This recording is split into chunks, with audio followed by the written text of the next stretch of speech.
नमस्कार, मी राधा स्वागत करते तुमचं राधास मॅजिक किचन या आपल्या यूट्यूब चॅनेलवर। तर आज आपण पाहणार आहोत डाळ किंवा तांदूळ भिजत न घालता अवघ्या 10 मिनिटांमध्ये तयार होणारे हे झटपट कुरकुरीत डोसे। कोणतीही पूर्वतयारी न करता अगदी तुम्ही घरच्या साहित्यामध्ये हे डोसे तयार करू शकता आणि त्यासोबत ओला नारळ न वापरता झटपट चटणी कशी तयार करायची हे देखील पाहणार आहोत। तर यासाठी रेसिपी अगदी शेवटपर्यंत नक्की पहा। चला तर मग आजच्या रेसिपीला आपण सुरुवात करूया। तर अर्धा कप फुटाण्याची डाळ इथे आपण एका मिक्सरच्या भांड्यामध्ये घातलेली आहे। त्यानंतर बारीक चिरून घेतलेली हिरवी मिरची, एक 2 चमचे थोडंसं आंबटसर दही आणि थोडीशी कोथिंबीर आपण यामध्ये घातलेली आहे। चवीनुसार मीठ आपल्याला यामध्ये घालायचं आहे आणि एक अर्धी वाटी पाणी इथे आपण यामध्ये घातलेलं आहे।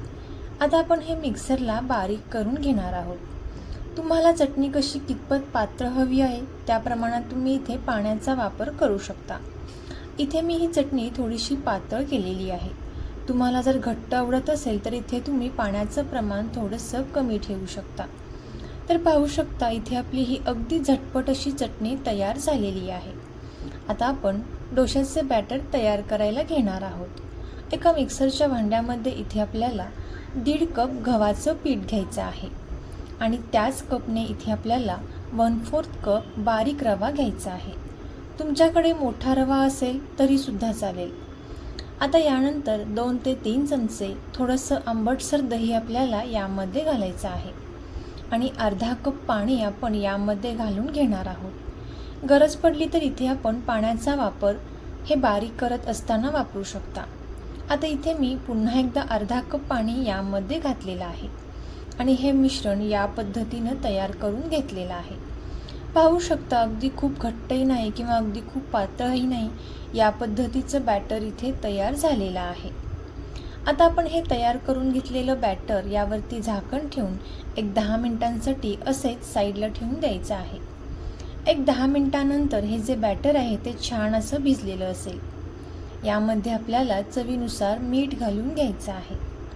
आता मीठ घातल्यानंतर इथे आपण हे चांगलं मिक्स करून घेणार आहोत। तोपर्यंत जर तुम्ही आपल्या चॅनेलवरती नवीन आला असाल तर नक्कीच आपल्या चॅनेलला सबस्क्राईब करा आणि सबस्क्राईबच्या पुढचे बेल आयकॉनचे बटन दाबा, जेणेकरून इथून पुढच्या रेसिपीज तुम्हाला पाहायला भेटतील। आणि सर्वात शेवटी यावरती आपल्याला अगदी किंचितसा सोडा घालून घ्यायचा आहे आणि त्यावरती एक अर्धी वाटीला पण थोडंसं कमी पाणी घालून घ्यायचं आहे, जेणेकरून सोडा जो आहे तो चांगला ॲक्टिव्ह होईल।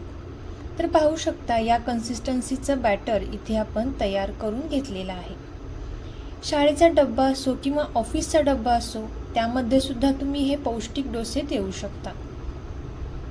आता इथे आपल्याला तव्याला थोडंसं तेल लावून घ्यायचं आहे।